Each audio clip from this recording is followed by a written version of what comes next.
Hi there, we're in the arena, Easter edition, 2022, post-pandemic, still raining like a bastard out there.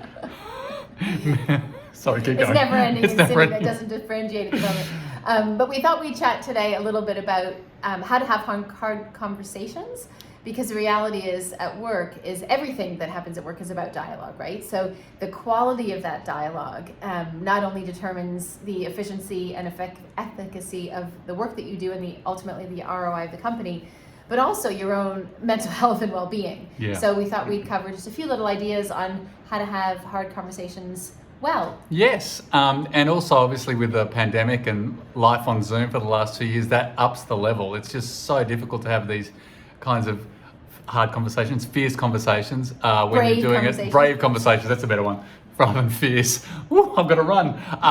But you know what we found over the years with running our company, we've definitely found when there's gunk in the wheels in a culture, one of the first things to do is clarify understanding with the person you're talking to. So a really easeful way to do that is to go in with just so I understand what you said. What I heard you say was XYZ. And it's remarkable. So that's a good thing to do all the time anyway, regardless if you're disagreeing or not. I do it with my wife all the time. But it is, because what you think you hear isn't necessarily accurate, or...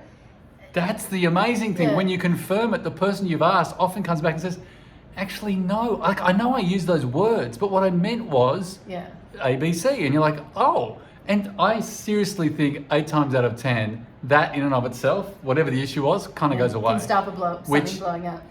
So that approach as a step one, confirm what you heard, is really powerful. Yeah. It's really non-confrontational and it's a great clarifier.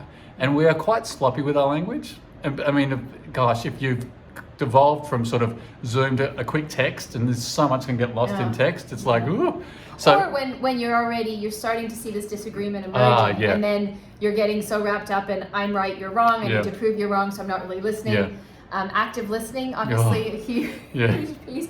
I remember when we were talking to one of our kids around the idea of listening, meaning don't just listen with the idea of coming up with an argument to convince me, but like listen to understand as an idea. They're like, wait, what?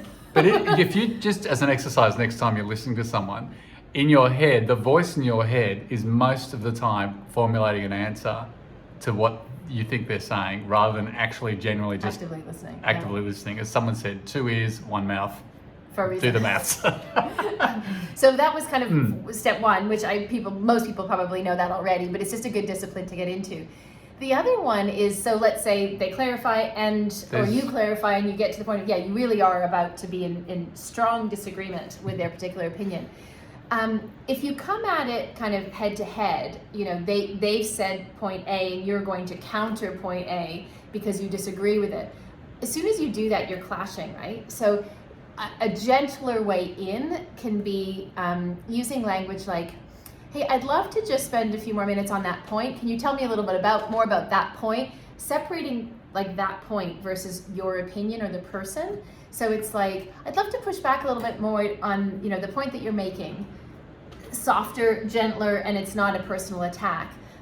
Just want to make sure we're looking at that point through all the different lenses or through all these different perspectives to make sure we're really attacking it. Or could we push back on that perspective a little bit for a few more minutes? You know, those kinds of ways to frame it can be really disarming for the person, as opposed to, you know, I totally disagree, you're an idiot, this is wrong, this is why you're wrong.